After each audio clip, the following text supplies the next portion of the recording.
फिलिपियो 2 उसका 5वां पद जिसने निकाल लिया है ऊंची आवाज में पढ़ सकते हैं। जैसा मसीह यीशु का स्वभाव था वैसा ही तुम्हारा भी स्वभाव हो। ओके, आज हम लोग परमेश्वर के वचन से मसीह के स्वभाव के विषय में बातचीत करेंगे। हम लोग सब जानते हैं, हम हर एक व्यक्ति सभी के अंदर कोई ना कोई एक ऐसी इच्छा होती है कि मैं उसके समान दिखूं, उसके समान बनूं, उसके समान कपड़े पहनूं, उसके समान अपने बालों का सेटिंग करवाऊं, उसके समान मैं बोलने लग जाऊं, उसके समान प्रचार करने लग जाऊं, उसके समान बजाने लग जाऊं, उसके समान मैं गाने लग जाऊं। सभी ये चाहते कि एक दूसरे की तुलना करने के लिए कोशिश करते हैं। और आज मसीह कलीसिया के अंदर बहुत सारी जगह या बहुत सारे चर्चेस के अंदर मसीह लोगों के अंदर ये बात बहुत ज्यादा प्रचलित है कि हम एक दूसरे को देखकर एक भेड़ चाल को चलने की कोशिश करते हैं। हम इन बातों को भूल जाते हैं कि हम प्रभु यीशु मसीह के द्वारा चुने गए हैं। हालेलुया। यीशु मसीह के द्वारा हमारे पापों की क्षमा हमें मिला है। मैं आज के वचन को आरंभ करने से पहले पहला कुरिन्थियों की जो कलीसिया थी वहां की कुछ त्रुटि जो कमियां थी उनको मैं आपके सामने रखना चाहूंगा। जब पौलुस को यह बात मालूम चला कि कलीसिया के अंदर भेदभाव शुरू हो गया है, दलबंदी शुरू हो गई है और आपस में लोग एक दूसरे को लात घूंसे भी मारते हैं, यहां तक कि कोर्ट कचहरी भी करना शुरू कर दिया। पौलुस को बहुत दुख हुआ। पौलुस को इतना दुख हुआ कि मसीह यीशु में कलीसिया, मसीह की कलीसिया मसीह की देह को दर्शाती है। और आज अगर देह के साथ इस तरीके का व्यवहार हो रहा है तो देह कहां से ठीक रहेगी। उदाहरण के तौर पर अगर आपके शरीर के अंदर इतने सारे अंग हैं, उनमें से एक अंग बीमार हो जाए, जख्मी हो जाए, तो आपके पूरे शरीर के ऊपर उसका असर पड़ेगा। ऐसा नहीं है कि खाली उंगली कट गई तो आपका उंगली से मतलब है, पूरे शरीर में आपको कोई महसूस नहीं होगा दर्द, ऐसा नहीं है। पौलुस इन चीजों से काफी दुखी था और जब पौलुस आया कुरिन्थी कलीसिया के लिए, उनसे मिलने के लिए, तो लोगों से बातचीत किया और बोला, किसने तुम्हें मोह लिया? ये दलबंदी, गुटबंदी, ये भाषावाद कहां से आया? आपको मालूम है आज के समय में दलबंदी, गुटबंदी और भाषावाद हर एक कलीसियाओं के अंदर प्रचलित है। अगर कोई व्यक्ति आपके बगल में आकर बैठ जाता है, अननोन पर्सन है, तो आप उसको 10 बार देखेंगे और इस तरीके से देखेंगे कि ऐसा लगता है कि कोई इंसान की जगह शैतान आपके पास आकर बैठ गया, और कोशिश ये करते हैं कि उससे अलग हट जाए, या कोई बैठ गया उसको उठाने की कोशिश करेंगे, यहां पर कोई और बैठेगा जिसके लिए जगह है। दलबंदी, गुटबंदी परमेश्वर के वचन के अनुसार ये सही नहीं है। और परमेश्वर का वचन यहां तक हमें सिखाता है, पौलुस जब इन बातों को लिखता है और कहता है कि कौन तुम्हारे लिए क्रूस के ऊपर मरा, कौन, किसके नाम में तुम्हें बपतिस्मा मिला, किसके द्वारा तुम्हारा उद्धार हुआ। और पौलुस इन बातों को जब लिखता है तो वो एक ही बात को कहता है कि बढ़ाने वाला केवल परमेश्वर है। Hallelujah, hallelujah. आपके अंदर में ये जो जातिवाद, गुटवाद, ये नहीं होना चाहिए। अगर आप मसीह में हैं तो आपके अंदर मसीह का स्वभाव होना चाहिए। हालेलुया। थोड़ा दरवाजे को फेर दें। मसीह का स्वभाव। और यहां पर परमेश्वर का वचन इस बात को बिल्कुल क्लियर कह रहा है, जैसा मसीह का स्वभाव था वैसा ही स्वभाव तुम्हारा होना चाहिए।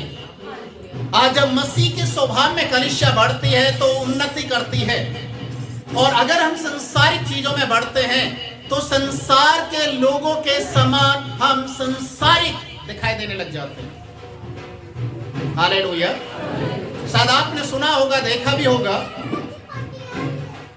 हर एक नशा करने वाला व्यक्ति, नशेड़ी टाइप का व्यक्ति कहीं भी चला जाए, जंगल में भी अगर उसको अकेला छोड़ दिया जाए तो अपने साथी को वहां भी ढूंढ निकालता है। तो विश्वासी लोग, जो मसीह के लोग हैं, मसीह की देह में जो बढ़ते हुए जा रहे हैं, आज उनके अंदर मसीह का स्वभाव क्यों नहीं आ पाता? क्यों नहीं मसीह में परिपक्वता की ओर बढ़े? पहला कुरिन्थी की किताब इस बात को हमें सिखाती है कि उस समय की कलीसिया के अंदर जो ड्रामा शुरू हो गया था, जिसको देखकर पौलुस को दुख हुआ, आज वही चीजें कलीसियाओं के अंदर आज भी विद्यमान हैं। और प्रभु का वचन हमें इस बात को सिखाता है। पौलुस फिलिपियों की कलीसिया के लिए वो एक ही बात को कहता है, मसीह का स्वभाव। क्यों मसीह के स्वभाव के ऊपर जोर दिया गया है? जब आप नीचे के पदों को आप पढ़ेंगे तो लिखा हुआ है, उसने परमेश्वर होने के बावजूद भी, परमेश्वर होने के बावजूद भी अपने आप को परमेश्वर का दर्जा नहीं दिया और अपने आप को शून्य कर दिया। Hallelujah, hallelujah. याद रखिए, आज हम मसीह के स्वभाव के विषय में बातचीत कर रहे हैं, हम किसी और व्यक्ति के बारे में बातचीत नहीं कर रहे। इसलिए यदि आपके जीवन के अंदर अभी भी अपना आदर्श आपने किसी और को मान रखा है, तो याद रखिए, आज आप मसीह को अपने आदर्श मानने के लिए तैयार हो जाएं। वो परमेश्वर था, परमेश्वर यीशु के अंदर होने के बावजूद उसने उन कामों को कर दिखाया जो इस दुनिया के अंदर कोई भी नहीं किया, और आज भी यीशु के नाम से वो कार्य होते हैं। Hallelujah, hallelujah. पहला पत्रस की किताब उसके दूसरे अध्याय को जब आप पढ़ेंगे, उसके 21 पद से, तो यहां पर लिखा हुआ है, और तुम इसी के लिए बुलाए भी गए हो, क्योंकि मसीह भी तुम्हारे लिए दुख उठाकर तुम्हें एक आदर्श दे गया है कि तुम भी उसके पद चिन्हों पर चलो। Hallelujah, hallelujah. प्रभु यीशु मसीह कलीसिया के लिए एक उदाहरण है, उसके पद चिन्हों पर चलना है। वचन में नीचे अगर आप पढ़ेंगे, इसके 22वें पद में लिखा हुआ है, ना तो उसने पाप किया और न उसके मुंह से छल की बात निकली। वह गाली सुनकर गाली नहीं देता था और दुख उठाकर किसी को भी धमकी नहीं देता था, और अपने आप को सच्चे न्याय के हाथ में सौंपता था। यह मसीह का स्वभाव है। आज जो उसने कभी धमकी नहीं दिया, कभी गाली नहीं दिया, दुख उठाने के बाद भी किसी को उल्हाना नहीं दिया। और आज मसीह का स्वभाव क्या कलीसिया के अंदर है? क्या आज कलीसिया के लोग गाली नहीं देते? क्या धमकी नहीं देते? क्या बदला लेने की भावना नहीं रखते? परमेश्वर के वचन में लिखा है, मसीह, यीशु मसीह एक उदाहरण है। इसीलिए आज हम वचन से सीख रहे हैं कि जैसा मसीह का स्वभाव था, वैसा ही स्वभाव तुम्हारा भी हो जाए। मसीह को अपनाना है, मसीह के अंदर अंश बाय अंश अपने आप को बदलते हुए लेकर चलना है। जिस दिन आप मसीह में उसके दिलडोल तक बढ़ जाएंगे, याद रखिए, यीशु आपको अपना लेगा और स्वर्ग का द्वार आपके लिए खुल जाएगा। Hallelujah, hallelujah. जब तक आपके जीवन के अंदर मसीहत नहीं है, चालाकी और ये गुटबंदी खत्म नहीं होगी, तब तक आप मसीह में आगे नहीं बढ़ पाएंगे। बाइबल में एक ऐसे व्यक्ति का जिक्र है जो इस पूरे पृथ्वी भर के अंदर यीशु मसीह के अलावा पूरे पृथ्वी के अंदर सबसे नम्र स्वभाव का पाया गया। आप जानते हैं क्या नाम था उसका? पूरी पृथ्वी भर में उसके समान नम्र स्वभाव का कोई भी नहीं था।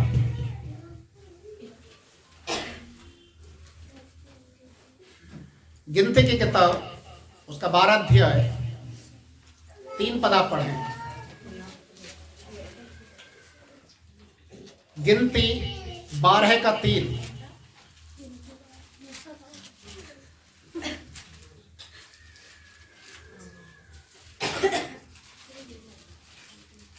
यहोवा से यह आज्ञा पाकर मूसा ने ऐसे पुरुषों को फरान जंगल से भेज दिया जो सब के सब इजरायली के प्रधान थे।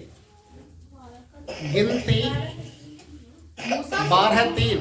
मूसा तो पृथ्वी भर के रहने वाले मनुष्यों से बहुत अधिक नर्म स्वभाव का था।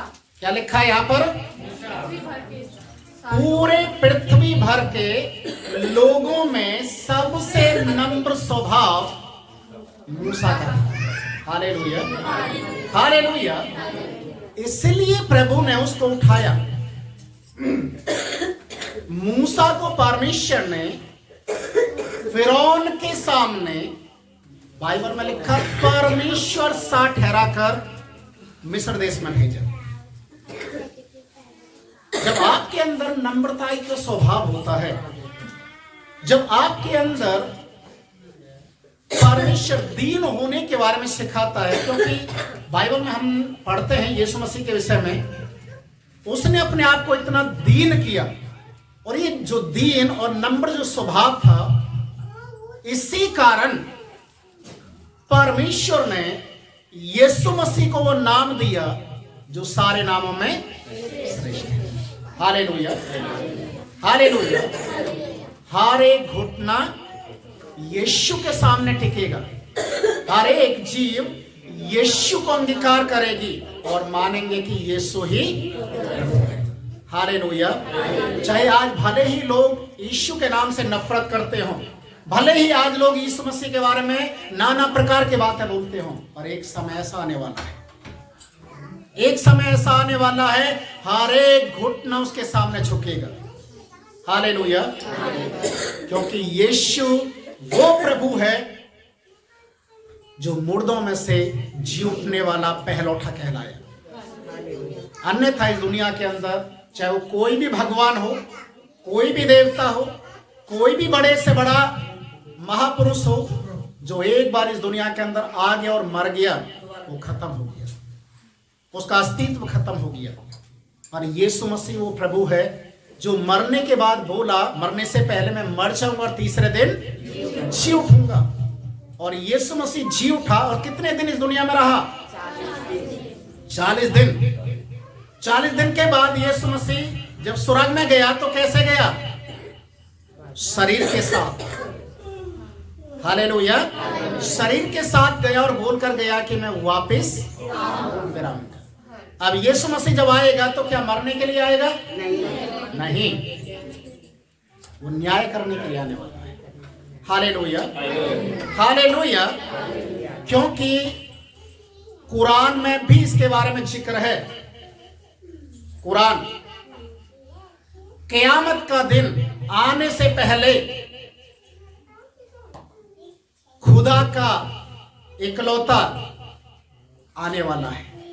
रूह अल्लाह उसके लिए बोला गया है। रूह, अल्लाह की रूह आने वाली है। यीशु मसीह आने वाला है, वो जगत का न्याय करेगा। Hallelujah, hallelujah. और बाइबल में तो इसके बारे में बहुत सारी बातें लिखी हुई हैं। आप चारों सुसमाचारों से लेकर प्रकाशित वाक्य तक आप देख सकते हैं कि यीशु मसीह आने वाला है। Hallelujah, hallelujah. जैसा मसीह का स्वभाव था वैसा ही तुम्हारा स्वभाव हो जाए। यीशु ने अपने आप को नम्र बनाया, इसलिए परमेश्वर उसे उठाना शुरू किया और उसे वो नाम मिला जो सारे नामों में सबसे श्रेष्ठ है। मूसा जैसा व्यक्ति पूरे पृथ्वी भर के लोगों में सबसे नम्र स्वभाव का पाया गया, इसीलिए बाइबल में लिखा परमेश्वर आमने सामने बैठकर मूसा से प्रत्यक्ष में बातचीत करता था। Hallelujah, hallelujah. आज आपको परमेश्वर के स्वभाव में बढ़ने की जरूरत है। आज आपको परमेश्वर में आगे आने की जरूरत है। मत्ती रचित सुसमाचार उसका 16 अध्याय जो हम पढ़ेंगे तो 24, 23, 24, 25 पद में यीशु ने अपने चेलों से बहुत सारी बातें कही। विशेषकर जो कोई मेरे पीछे आना चाहे वो क्या करे? अपने आप का इनकार करे। हालेलुया। जो कोई मेरा चेला बनना चाहता है, मेरे पीछे आना चाहता है, वो अपने आप का इनकार करे और अपना क्रूस उठाए और मेरे पीछे आए। हालेलुया। अपने आप का इनकार करने का मतलब क्या है? अपने आप का इनकार करने का मतलब क्या है?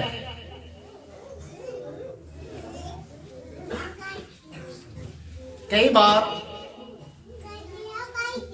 लोगों का जो स्वभाव ना बदलने के कारण लोग ऐसा कहते हैं,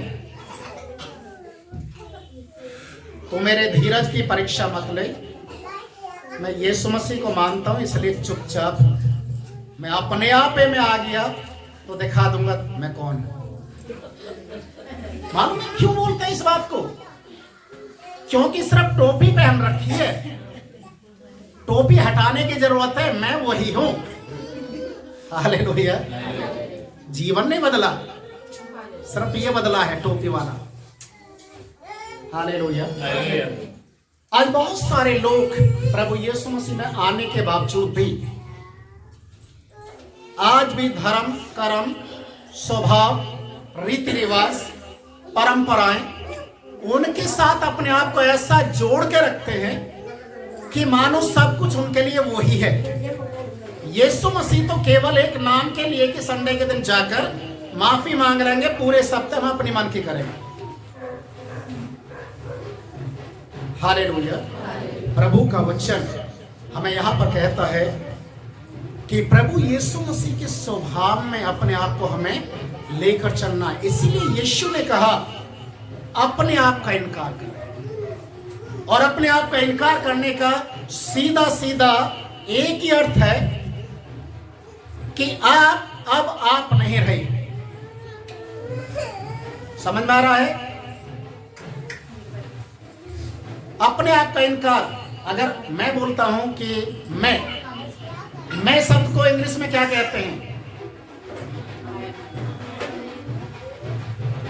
मैं शब्द को इंग्लिश में क्या कहते हैं? आई। ये आई है। अगर इस डंडे को सीधा देखेंगे तो आई है। जब इस डंडे को ऐसे काट दिया जाता है तो ये आई नहीं रहता है, ये क्रूस बन जाता है। समझ में आ रहा है? और इसका मतलब भी यही है, अपने आप का इनकार करो और क्रूस उठाओ। अब आप नहीं हैं।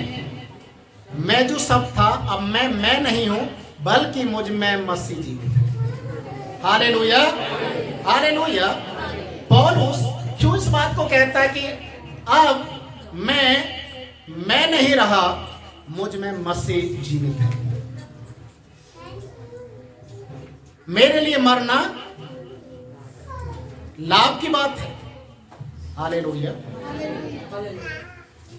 परमेश्वर यीशु मसीह जो आज कलीसिया के लिए एक आदर्श बना हुआ है, इसलिए आज हमें भी अपने आप को प्रभु के सामने लेकर आना है और उसके स्वभाव में बदलते हुए जाना है। ये शायद हो सकता है एक दिन में नहीं होगा, शायद एक साल में भी नहीं होगा, पर मैं आज आपको बताना चाहता हूं कुछ ऐसी बातें जो रहस्यमय बातें हैं। कभी कभी आपने बड़े बड़े जो होटल या रेस्टोरेंट या बहुत सारे घर, मंदिर, वहां पर गोल गोल पत्थरों को देखा होगा आपने, है ना? जो सजाने के भी काम आते हैं, और कितने बड़े पत्थर होते हैं तो उनको भगवान का दर्जा देकर मंदिर में भी रख दिया जाता है। अभी आप एक बात बताइए, ये जो पत्थर होते हैं गोल गोल, जो अंडे के शेप में होते हैं या एक गेंद के शेप में रहते हैं, इनको इस शेप में कौन लेकर आता है? क्या किसी मशीन से बनाए जाते हैं? कारीगर बनाता है इनको?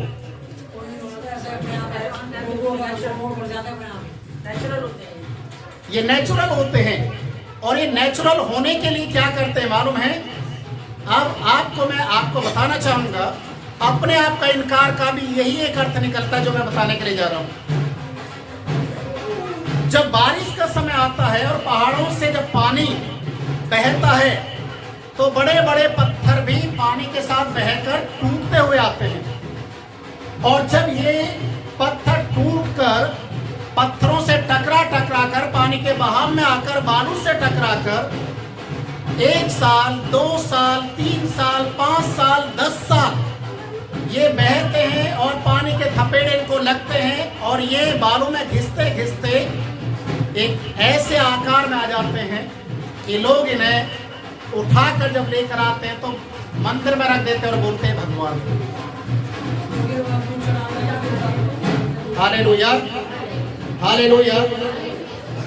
वो पत्थर जो मौसम के और वातावरण के थपेड़े खा कर जिनका रूप बदल गया, एक पत्थर से वो भगवान का दर्जा लोग उनको देने लग गए। तो सोचने वाली बात है, मसीह के स्वभाव में जब आप बढ़ते जाएंगे तो आज नहीं तो कल आप मसीह के बेटा और बेटी कहलाएंगे। Hallelujah, hallelujah. इसलिए परमेश्वर का वचन कहता है कि जो कोई मेरे पीछे आना चाहे वो अपने आप का इनकार करे। याकूब की किताब उसका 4 अध्याय उसके 10 पद को भी हम पढ़ेंगे। याकूब 4 उसका 10।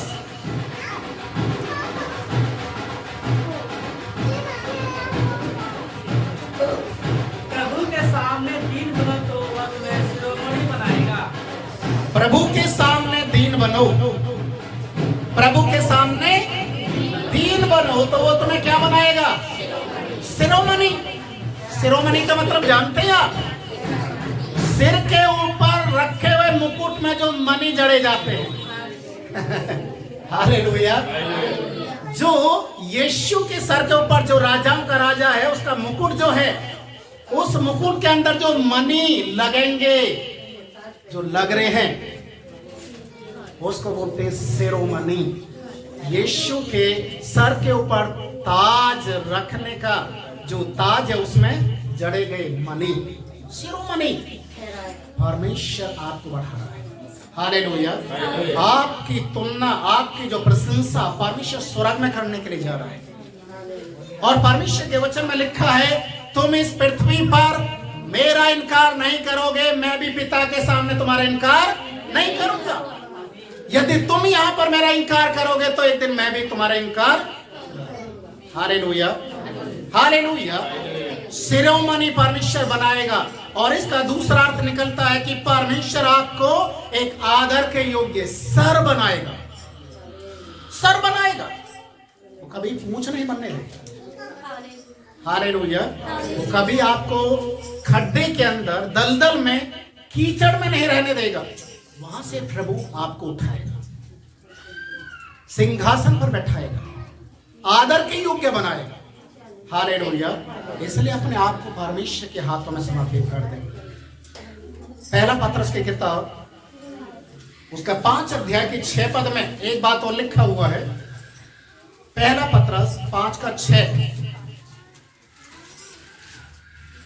इसलिए परमेश्वर के बलवंत हाथों के नीचे दीनता से रहो, जिससे वह तुम्हें उचित समय पर बढ़ाएगा। परमेश्वर के वचन में लिखा है, प्रभु के बलवंत हाथ के नीचे दीनता से रहो। अपने आप को प्रभु के अंडर में ले लो। अपने घमंड, अपने अहंकार को छोड़ दो। प्रभु के सामने दीन बन जाओ। प्रभु से बोले कि प्रभु मैं आपका बेटा, आपके बेटे हूं, मुझे आपके वचन के अनुसार चलना। लोग मेरे बारे में क्या कहते हैं, लोग मेरा मजाक बना रहे, ठट्टा बना रहे, मुझे क्या क्या बोल रहे, मुझे उसकी कोई परवाह नहीं है। मुझे प्रभु तुझ में आगे बढ़ना है। हालेलुया। मुझे तेरे डिलडोल में आगे बढ़ना है। और हर एक बातों में, चाहे वो अच्छा कार्य हो, चाहे वो कैसा भी आप कार्य करने के लिए जा रहे हो, पहले प्रार्थना के साथ प्रभु की अनुमति को मांगी कि प्रभु ये कार्य मैं करने के लिए जा रहा हूं, आपकी इच्छा है तो आप मेरे साथ साथ में चलें, आप मेरे कामों को ब्लेस करें। याद रखिए, जब आप परमेश्वर के साथ चलना शुरू करते हैं और प्रभु की अगुवाई को लेना शुरू करते हैं, लिखा है वो उचित समय पर तुम्हें क्या करेगा, उचित समय पर बढ़ाएगा। हर समय आप बढ़ने के लिए परमेश्वर की ओर से अगर बढ़ाव है तो दुनिया की कोई ताकत नहीं रोक सकती। हालेलुया। दुनिया की कोई ताकत नहीं रोक सकती यदि परमेश्वर की ओर से बढ़ाव है। और परमेश्वर ऐसे ही लोगों को बढ़ाता है जो प्रभु के पद चिन्हों पर चलने वाले लोग हैं, प्रभु से प्रेम करने वाले लोग हैं, प्रभु की आज्ञाओं को मानने वाले लोग हैं। Hallelujah, hallelujah. मैंने कभी सपने में नहीं सोचा था कि मेरा बेटा बाहर जा सकता है विदेश में पढ़ाई करने के लिए। और अभी कल परसों जब उससे बातचीत हो रही थी तो जेम्स एक बात को बोल रहा था मुझे, बोला पापा जब मैं अपने रूम में रहता था तो मैं ऐसा लगता था मुझे कि मेरा जो दायरा यहीं तक, इतना इस रूम तक ही सीमित है। पर जब मैं यहाँ पर आ गया और जब मैंने स्टडी करना शुरू किया, जो फर्स्ट ईयर सेकंड ईयर के जो बच्चे हैं उनके साथ में जब कंपटीशन में इसको भी बैठाया गया, आप यकीन नहीं करेंगे, अभी इतने सारे जो 2-2 साल 3-3 साल से 1-1 साल पहले, जेम्स से पहले जो गए हुए हैं, इसको तो अभी 1 महीना ही हुआ है, उनके साथ कंपटीशन में इसको बैठा रहे हैं और ये अच्छे नंबर लेकर आ रहा। देखिए, हालेलुया, हालेलुया। ये पता क्यों है? क्योंकि प्रभु से जो प्रेम करते हैं, प्रभु के पद चिन्हों पर चलते हैं, उचित समय पर परमेश्वर उन्हें बढ़ाता है। Hallelujah, hallelujah. आज मैं आपको बताना चाहता हूं, मेरा लड़का बोल रहा है कि मेरा कई कंपनियों के साथ बातचीत हुआ है और वे लोग चाहते हैं कि आप स्टडी करने के बाद हमारी कंपनी के साथ जुड़ जाएं। बताइए, अभी तो उसका शुरुआत ही है और कंपनी के लोग उसको ऑफर दे रहे हैं। Hallelujah, hallelujah. वो रुकने वाला नहीं है, मुझे मालूम है, वो रुकने वाला नहीं है, वो आगे बढ़ेगा। तो परमेश्वर का वचन कहता है कि प्रभु अपने बच्चों को, अपने लोगों को उठाता है। आज हमेशा याद रखिए, प्रभु यीशु मसीह, उसने नम्र अपने आप को किया, दीन किया, इसलिए प्रभु ने उसको उठाया। आज आप प्रभु के स्वभाव में बढ़ेंगे तो प्रभु आपको भी उठाना शुरू करेगा। आपको हर एक तरीके की आशीष देगा, चाहे वो फिजिकली हो, चाहे वो फाइनेंशियली हो, चाहे वो स्पिरिचुअली हो। परमेश्वर हर क्षेत्र में आपको बढ़ाना शुरू करेगा। Hallelujah, hallelujah. आइए सभी अपनी आंखों को बंद करें, हम प्रार्थना करें।